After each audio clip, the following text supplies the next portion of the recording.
നമസ്കാരം. അപ്പോൾ നമ്മൾ 10ാം ക്ലാസ്സിലെ 3ാമത്തെ അധ്യായം ഫിസിക്സിൽ കാഴ്ചയും വർണ്ണങ്ങളുടെ ലോകവും എന്ന ചാപ്റ്ററിൻ്റെ കുറച്ച് ഭാഗം ഡിസ്കസ് ചെയ്തിട്ടുണ്ടായിരുന്നു. അപ്പോൾ അതിൻ്റെ പാർട്ട് 2 ആണ് ഇന്ന് നമ്മൾ ഡിസ്കസ് ചെയ്യാൻ പോകുന്നത്. അവിടെ നമ്മൾ ന്യൂട്ടൺസ് കളർ ഡിസ്ക്, സുതാര്യ വസ്തുക്കളുടെ നിറം എന്നിവയെക്കുറിച്ചൊക്കെ ചർച്ച ചെയ്തു. അടുത്തൊരു ബോക്സ് നോക്കാം. അതിൽ ഫിൽറ്ററിൽ പതിക്കുന്ന പ്രകാശം കടത്തിവിടുന്നില്ല. അപ്പം ഫിൽറ്ററിൽ കൊടുത്തിരിക്കുന്നത് മജന്തയാണ്. അപ്പോൾ മജന്തയിൽ എന്താണ് ഫിൽറ്റർ പതിക്കുന്ന ഈ മജന്തയിൽ ചുവപ്പ് പ്രകാശം പതിച്ചാൽ ചുവപ്പ് വർണ്ണത്തെ കടത്തിവിടുന്നു. ഇനി മജന്തയിൽ ഫിൽറ്ററിൽ എന്താണ് പച്ച പതിച്ചാൽ കടത്തിവിടുന്നില്ല. മജന്തയിൽ നീല പ്രകാശം പതിച്ചിട്ടുണ്ടെങ്കിൽ നീലവർണ്ണത്തെ കടത്തിവിടുന്നു. മജന്തയിൽ മഞ്ഞ പ്രകാശം പതിച്ചിട്ടുണ്ടെങ്കിൽ ചുവപ്പ് വർണ്ണത്തെ കടത്തിവിടുന്നു. മജന്തയിൽ ധവളം പ്രകാശം പതിച്ചിട്ടുണ്ടെങ്കിൽ ചുവപ്പ്, നീല എന്നിവയെ കടത്തിവിടുന്നു.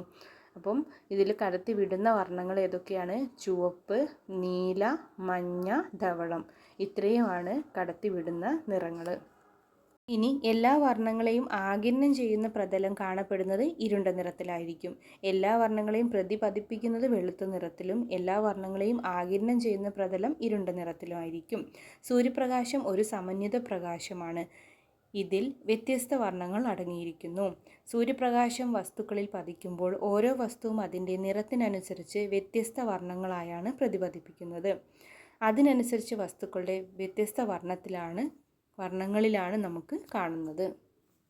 അതാര്യ വസ്തുക്കളിൽ പ്രകാശം പതിക്കുമ്പോൾ വസ്തു പ്രതിപതിക്കുന്ന പ്രകാശം. അപ്പം നോക്കാം. നീല പ്രതിപതിക്കുന്ന പ്രകാശം നീല തന്നെയായിരിക്കും. പച്ച നിറത്തിലുള്ള മാങ്ങ പ്രതിപതിക്കുന്ന പച്ച നിറത്തിലായിരിക്കും. വെളുത്ത പാത്രം വെളുപ്പ്, ചുവന്ന ആപ്പിൾ ചുവപ്പ്. അപ്പം ഏത് കളറിലാണോ പ്രതിപതിക്കുന്നത് അപ്പോൾ ആ പ്രകാശം അത് ആ വസ്തുവിൻ്റെ നിറമായിരിക്കും പ്രതിപതിച്ച് കാണിക്കുന്നത്. വസ്തുക്കളെ വർണ്ണപ്രകാശത്തിൽ നിരീക്ഷിക്കുമ്പോൾ, അതായത് നമ്മൾ ഒരു വർണ്ണമുള്ള പ്രകാശത്തിലാണ് നിരീക്ഷിക്കുന്നതെങ്കിൽ നോക്കാം. വസ്തുവിനെ കാണുന്ന വർണ്ണം. ഇനി വസ്തു ചുവന്ന പൂവാണെങ്കിൽ അത് ചുവപ്പ് പ്രകാശത്തിൽ ചുവപ്പായിട്ട് കാണപ്പെടുന്നു. ചുവന്ന പൂവ് ഒരു പച്ച പ്രകാശത്തിൽ ഇരുണ്ട നിറത്തിൽ കാണപ്പെടുന്നു. ചുവന്ന പൂവ് മഞ്ഞ പ്രകാശത്തിലാണെങ്കിൽ ചുവപ്പ് നിറത്തിൽ കാണപ്പെടുന്നു.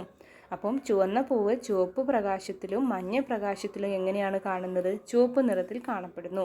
പച്ച പ്രകാശമാണെങ്കിൽ ഇരുണ്ട നിറത്തിലാണ് കാണപ്പെടുന്നത്. ഇനി വസ്തുവിൻ്റെ നിറം പച്ച ഇലയാണെങ്കിൽ ചുവപ്പ് പ്രകാശത്തിൽ എങ്ങനെ കാണുന്നു? ഇരുണ്ട നിറത്തിലും. പച്ച ഇല പച്ചപ്രകാശത്തിൽ പച്ചയായിട്ടും കാണുന്നു. പച്ച ഇല എന്താണ്? മഞ്ഞ പ്രകാശത്തിൽ പച്ചയായിട്ടും കാണപ്പെടുന്നു. പച്ച ഇല പച്ചയായിട്ട് കാണുന്നത് പച്ചപ്രകാശത്തിലും മഞ്ഞപ്രകാശത്തിലും ആയിരിക്കും. അടുത്തത് മഞ്ഞപ്പൂവ്. മഞ്ഞപ്പൂവ് ചുവപ്പ് പ്രകാശത്തിൽ എങ്ങനെ കാണുന്നു? ചുവപ്പായി തന്നെ നമുക്ക് കാണുന്നു. മഞ്ഞപ്പൂവ് പച്ച നിറത്തിൽ പച്ചയായി കാണപ്പെടുന്നു.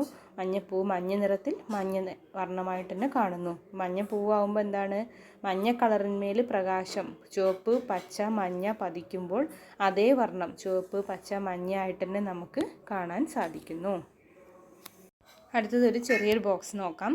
സുതാര്യ വസ്തു അതിൻ്റെ നിറം മാത്രം കടത്തിവിടും. അതാര്യ വസ്തു അതിൻ്റെ നിറം മാത്രം പ്രതിഫലിപ്പിക്കും. ഒരു സുതാര്യ വസ്തു എന്താണ്? അതിൻ്റെ നിറത്തെ മാത്രം കടത്തിവിടും. എന്നാൽ അതാര്യ വസ്തു അതിൻ്റെ നിറത്തെ മാത്രം പ്രതിഫലിപ്പിക്കും. അടുത്തൊരു ബോക്സ് നോക്കാം. മയിലിൻ്റെയും ചിത്രശലഭത്തിൻ്റെയും മനോഹരമായ നിറം. മയിൽപീലികളുടെയും ചിത്രശലഭത്തിൻ്റെ ചിറകുകളുടെയും ആകർഷകവും മനോഹരവുമായ നിറങ്ങൾക്ക് പ്രധാന കാരണം പിഗ്മെൻറ്റുകളല്ല, മറിച്ച് അവയിലെ സൂക്ഷ്മഘടനയുടെ പ്രത്യേകതയാണ്. ഇത് തൂവലുകളിലെയും ചിറകുകളിലെയും ഫോട്ടോണിക് ക്രിസ്റ്റൽ എന്നറിയപ്പെടുന്ന നാനോ സ്ട്രക്ചറുകളുടെ ക്രമീകരണത്തെ അടിസ്ഥാനമാക്കിയിരിക്കുന്നു. നാനോ സ്ട്രക്ചറുകളിലൂടെയുള്ള വിവിധ പ്രകാശ പ്രതിഭാസങ്ങളാണ് നയനമനോഹരമായ വിവിധ നിറങ്ങൾക്ക് കാരണമാകുന്നത്. അപ്പോൾ എന്താണ്? മയിലിൻ്റെയും ചിത്രശലഭത്തിൻ്റെയും മനോഹരമായ നിറങ്ങൾക്ക് പിന്നിലുള്ള കാരണങ്ങളാണ് ഇവിടെ പറയുന്നത്. മയിൽപീലിയുടെയും ചിത്രശലഭത്തിൻ്റെയും ചിറകുകളും ആകർഷകവും മനോഹരവുമാണ്. അതെന്താണ്? പിഗ്മെൻറ്റുകളല്ല, മറിച്ച് അവയിലെ സൂക്ഷ്മഘടനയുടെ പ്രത്യേകതയാണ്. ഇത് തൂവലുകളിലൂടെയും ചിറകുകളിലെയും ഫോട്ടോണിക് ക്രിസ്റ്റൽ എന്നറിയപ്പെടുന്ന നാനോ സ്ട്രക്ചറുകളുടെ ക്രമീകരണത്തെയാണ് അടിസ്ഥാനമാക്കിയിരിക്കുന്നത്.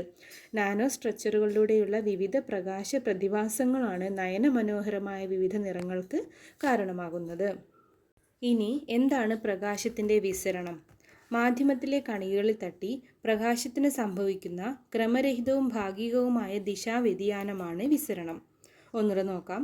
മാധ്യമത്തിലെ കണികകളിൽ തട്ടി പ്രകാശത്തിന് സംഭവിക്കുന്ന ക്രമരഹിതവും ഭാഗികവുമായ ദിശാവ്യതിയാനമാണ് വിസരണം അല്ലെങ്കിൽ സ്കാറ്ററിംഗ്. ആകാശം സാധാരണയായി നീലനിറത്തിൽ കാണുന്നതിന് കാരണം പ്രകാശത്തിൻ്റെ വിസരണമാണ്. ആകാശത്തിൻ്റെ നീലനിറത്തിന് കാരണം പ്രകാശത്തിൻ്റെ വിസരണമാണ്. സൂര്യപ്രകാശം അന്തരീക്ഷത്തിലൂടെ കടന്നു പോകുമ്പോൾ പ്രകാശകിരണങ്ങൾ അന്തരീക്ഷത്തിലെ സൂക്ഷ്മ കണികകളിൽ തട്ടി ക്രമരഹിതമായി ചിതറുന്നു. പ്രകാശം സൂക്ഷ്മ കണികളിൽ തട്ടി ചിതറുന്ന പ്രതിഭാസമാണ് വിസരണം അല്ലെങ്കിൽ സ്കാറ്ററിംഗ്. വിസരണം തരംഗദൈർഘ്യത്തിനനുസരിച്ച് വ്യത്യസ്തമാണ്. തരംഗദൈർഘ്യം കുറഞ്ഞ വർണ്ണങ്ങൾക്ക് വിസരണം കൂടുതലാണ്.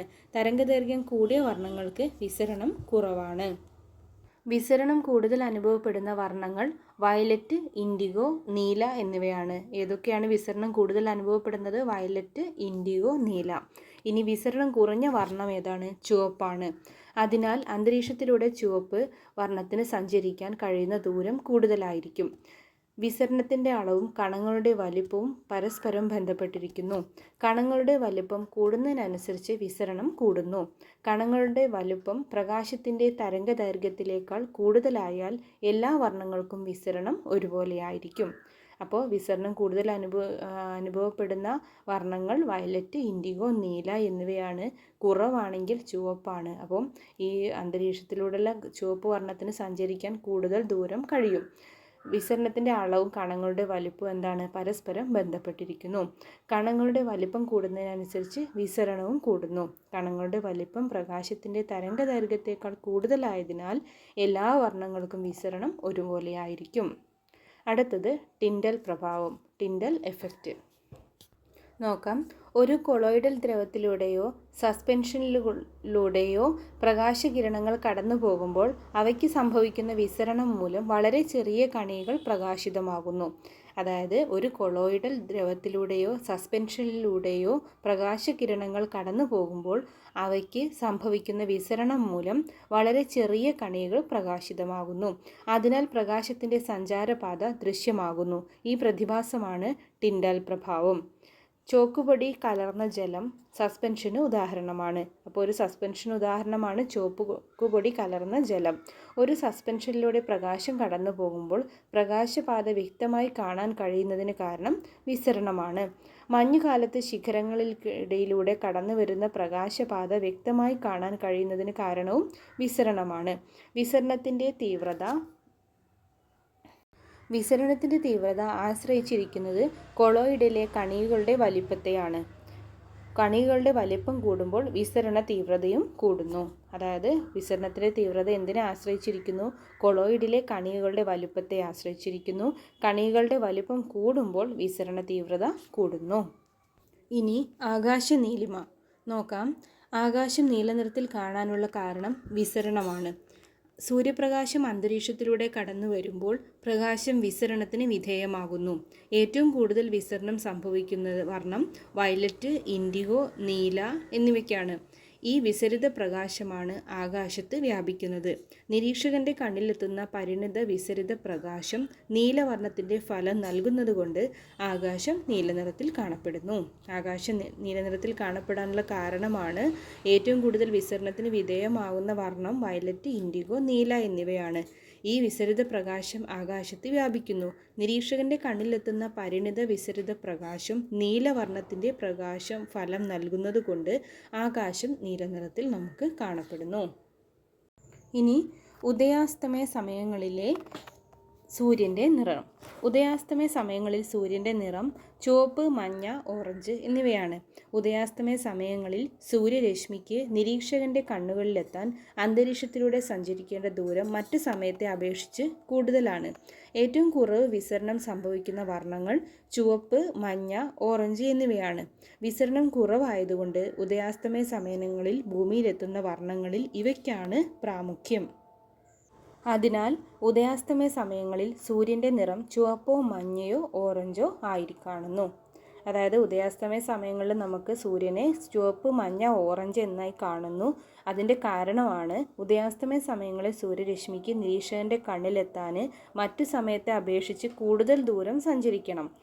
ഏറ്റവും കുറവ് വിസരണം സംഭവിക്കുന്ന വർണ്ണങ്ങൾ ചുവപ്പ്, മഞ്ഞ, ഓറഞ്ച് എന്നിവയാണ്. വിസരണം കുറവായതുകൊണ്ട് ഉദയാസ്തമയ സമയങ്ങളിൽ ഭൂമിയിലെത്തുന്ന വർണ്ണങ്ങളിൽ ആർക്കാണ് പ്രാമുഖ്യം? ചുവപ്പ്, മഞ്ഞ, ഓറഞ്ചാണ്.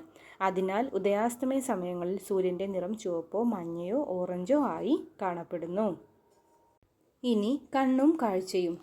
കണ്ണിലെ ലെൻസിൻ്റെ വക്രത ക്രമീകരിക്കാൻ സഹായിക്കുന്ന പേശികളാണ് സീലിയറി പേശികൾ. കണ്ണിലെ ലെൻസിൻ്റെ വക്രത ക്രമീകരിച്ച് അതിൻ്റെ ഫോക്കസ് ദൂരം വ്യത്യാസപ്പെടുത്തിയാണ് വ്യത്യസ്ത അകലങ്ങളിലിരിക്കുന്ന വസ്തുക്കളുടെ പ്രതിബിംബങ്ങൾ റെറ്റിനയിൽ രൂപപ്പെടുത്തുന്നത്.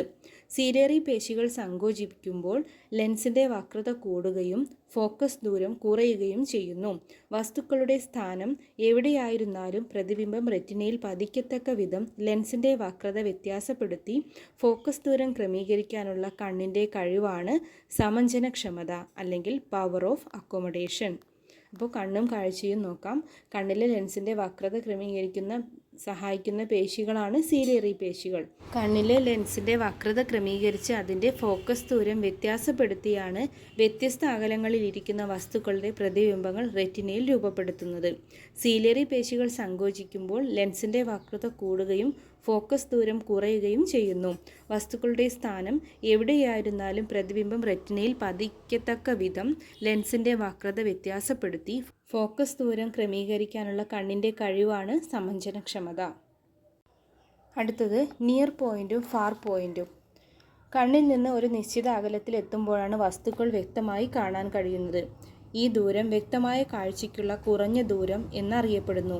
ഒരു വസ്തുവിനെ വ്യക്തമായി കാണാൻ കഴിയുന്ന ഏറ്റവും അടുത്തുള്ള ബിന്ദുവാണ് നിയർ പോയിൻ്റ്. ആരോഗ്യമുള്ള കണ്ണുകൾക്ക് വ്യക്തമായ കാഴ്ചയ്ക്കുള്ള കുറഞ്ഞ ദൂരം 25 സെൻറ്റിമീറ്റർ ആണ്. ഒരു വസ്തുവിനെ വ്യക്തമായി കാണാൻ കഴിയുന്ന ഏറ്റവും അകലെയുള്ള ബിന്ദുവാണ് ഫാർ പോയിൻ്റ്. ഈ ദൂരം അനന്തമായിട്ടാണ് കണക്കാക്കപ്പെടുന്നത്. അപ്പോൾ കണ്ണിൻ്റെ നിയർ പോയിൻറ്റും ഫാർ പോയിൻറ്റും, അതായത് ഒരു വസ്തുവിനെ വ്യക്തമായി കാണാൻ കഴിയുന്ന ഏറ്റവും അടുത്തുള്ള ബിന്ദുവാണ് നിയർ പോയിൻ്റ്. അതെത്രയാണ്? 25 സെൻറ്റിമീറ്റർ ആണ്. വ്യക്തമായി കാണാൻ കഴിയുന്ന ഏറ്റവും അകലെയുള്ള ബിന്ദുവാണ് ഫാർ പോയിൻ്റ്. ഈ ദൂരം അനന്തമായിട്ടാണ് കണക്കാക്കപ്പെടുന്നത്. അടുത്തത് ഹ്രസ്വദൃഷ്ടി. അടുത്തുള്ള വസ്തുക്കളെ വ്യക്തമായി കാണാൻ കഴിയുകയും അകലെയുള്ള വസ്തുക്കളെ വ്യക്തമായി കാണാൻ കഴിയാതിരിക്കുകയും ചെയ്യുന്ന അവസ്ഥയാണ് ഹ്രസ്വദൃഷ്ടി. ഹ്രസ്വദൃഷ്ടി അനുഭവിക്കുന്ന ഒരാൾക്ക് വസ്തുക്കൾ അടുത്തായിരിക്കുമ്പോൾ പ്രതിബിംബം രൂപപ്പെടുന്നത് റെറ്റിനയിലായിരിക്കും. വസ്തുക്കൾ അകലെ ആയിരിക്കുമ്പോൾ പ്രതിബിംബം രൂപപ്പെടുന്നത് റെറ്റിനയ്ക്ക് മുന്നിലും ആയിരിക്കും. ഇതുകൊണ്ടാണ് അകലെയുള്ള വ്യക്തമായി കാണാൻ സാധിക്കില്ല. ഈ ന്യൂനതയുള്ളവരുടെ ഫാർ പോയിൻ്റ് അനന്തമായിരിക്കില്ല, കണ്ണിൽ നിന്ന് ഒരു നിശ്ചിത അകലത്തിലായിരിക്കും. ഹ്രസ്വദൃഷ്ടിയുള്ളവർക്ക് നേത്രഗോളത്തിൻ്റെ വലുപ്പം കൂടുതലായിരിക്കും. ഹ്രസ്വദൃഷ്ടി പരിഹരിക്കുന്നത് ഉപയോഗിക്കുന്ന ലെൻസാണ് കോൺകേവ് ലെൻസ്. ഇനി ദീർഘദൃഷ്ടി. അകലെയുള്ള വസ്തുക്കളെ വ്യക്തമായി കാണാൻ കഴിയുകയും അടുത്തുള്ള വസ്തുക്കളെ വ്യക്തമായി കാണാൻ കഴിയാതിരിക്കുകയും ചെയ്യുന്ന അവസ്ഥയാണ് ദീർഘദൃഷ്ടി. ദീർഘദൃഷ്ടി അനുഭവിക്കുന്ന ഒരാൾക്ക് വസ്തുക്കൾ അകലെയായിരിക്കുമ്പോൾ പ്രതിബിംബം രൂപപ്പെടുന്നത് റെറ്റിനയിലായിരിക്കും. ഇനി എന്താണ്? വസ്തുക്കൾ അടുത്തായിരിക്കുമ്പോൾ പ്രതിബിംബം രൂപപ്പെടുന്നത് റെറ്റിനയ്ക്ക് പിന്നിലുമായിരിക്കും. വസ്തുക്കൾ അകലെ ആയിരിക്കുമ്പോൾ എന്താണ്? പ്രതിബിംബം രൂപപ്പെടുന്നത് റെറ്റിനയിലും, അടുത്തായിരിക്കുമ്പോൾ റെറ്റിനയ്ക്ക് പിന്നിലുമായിരിക്കും. ഇതുകൊണ്ട് അടുത്തുള്ള വ്യക്തമായി കാണാൻ സാധിക്കില്ല. ദീർഘദൃഷ്ടിയുള്ള ഒരു വ്യക്തിയുടെ നിയർ പോയിൻ്റ് 25 സെൻറ്റിമീറ്ററിനേക്കാൾ കൂടുതലായിരിക്കും. ദീർഘദൃഷ്ടിയുള്ള ഒരു വ്യക്തിക്ക് നേത്രഗോളത്തിൻ്റെ വലുപ്പം കുറവാണ്. ദീർഘദൃഷ്ടി പരിഹരിക്കുന്നതിന് ഉപയോഗിക്കുന്ന ലെൻസാണ് കോൺവെക്സ് ലെൻസ്. അടുത്തത് വെള്ളെഴുത്ത് എന്താണെന്ന് നോക്കാം. ആരോഗ്യമുള്ള കണ്ണിനെ സംബന്ധിച്ചിടത്തോളം നിയർ പോയിന്റിലേക്കുള്ള ദൂരം 25 സെൻറ്റിമീറ്റർ ആണ്. പ്രായം കൂടുന്തോറും നിയർ പോയിന്റിലേക്കുള്ള അകലം കൂടുന്നു. പ്രായം കൂടിയവർക്ക് നിയർ പോയിന്റിലേക്കുള്ള അകലം 25 സെൻറ്റിമീറ്ററേക്കാൾ കൂടുതലാകുന്നതിനുള്ള കാരണം സീലിയറി പേശികളുടെ ക്ഷമത കുറയുന്നതാണ്. അത്തരക്കാർക്ക് പവർ ഓഫ് അക്കോമഡേഷനുള്ള കഴിവ് കുറവായിരിക്കും. ഇതാണ് വെള്ളെഴുത്ത്. വെള്ളെഴുത്ത് എന്താണ്? ആരോഗ്യമുള്ള കണ്ണിനെ നിയർ പോയിന്റിലേക്കുള്ള ദൂരം സാധാരണയായി 25 സെൻറ്റിമീറ്റർ ആണ്. പക്ഷേ പ്രായം കൂടുന്തോറും നിയർ പോയിന്റിലേക്കുള്ള അകലം കൂടുന്നു. പ്രായം കൂടിയവർക്ക് നിയർ പോയിന്റിലേക്കുള്ള അകലം 25 സെൻറ്റിമീറ്ററിനേക്കാൾ കൂടുതലാകുന്നതിനുള്ള കാരണം എന്താണ്? സീലിയറി പേശികളുടെ ക്ഷമത കുറയുന്നതാണ്. അത്തരക്കാർക്ക് പവർ ഓഫ് അക്കോമഡേഷനുള്ള കഴിവ് കുറവായിരിക്കും. ഇതാണ് വെള്ളെഴുത്ത് എന്ന് പറയുന്നത്. ഇനി പ്രകാശ മലിനീകരണം നോക്കാം. കൃത്രിമ പ്രകാശം ജീവമണ്ഡലത്തിലെ സ്വാഭാവിക ആവാസ വ്യവസ്ഥയ്ക്കുണ്ടാകുന്ന ആഘാതം വലുതാണ്. അമിതമായ അളവിലും തീവ്രതയിലും കൃത്രിമ പ്രകാശം സൃഷ്ടിക്കപ്പെടുന്നത് അറിയപ്പെടുന്നത് എന്താണ്? പ്രകാശ മലിനീകരണം എന്നാണ്. കൃത്രിമ പ്രകാശം നമ്മുടെ ജീവമണ്ഡലത്തിലെ സ്വാഭാവിക ആവാസ വ്യവസ്ഥയ്ക്ക് എന്താണ്? ആഘാതം ഉണ്ടാക്കുന്നുണ്ട്. അമിതമായ അളവിലും തീവ്രതയിലും കൃത്രിമ പ്രകാശം സൃഷ്ടിക്കപ്പെടുന്നത് എന്താണ്? പ്രകാശ മലിനീകരണം എന്ന് അറിയപ്പെടുന്നു. ഇനി പ്രകാശ മലിനീകരണത്തിൻ്റെ അനന്തരഫലങ്ങൾ എന്തൊക്കെയാണെന്ന് നോക്കാം. നിശാചാരികളായ പല ജീവികളുടെയും പ്രജനനം, ഇരതേടൽ എന്നിവയെ കൃത്രിമ പ്രകാശം ദോഷകരമായി ബാധിക്കുന്നു. മനുഷ്യൻ്റെ സ്വാഭാവികമായ പ്രവർത്തനങ്ങളെയും മാനസിക ശാരീരിക ആരോഗ്യത്തെയും കൃത്രിമ പ്രകാശത്തിൻ്റെ ആധിക്യം ദോഷകരമായി ബാധിക്കുന്നു. രാത്രികാലങ്ങളിലെ ഡ്രൈവിങ്ങിന് ബുദ്ധിമുട്ടുണ്ടാക്കുന്നു.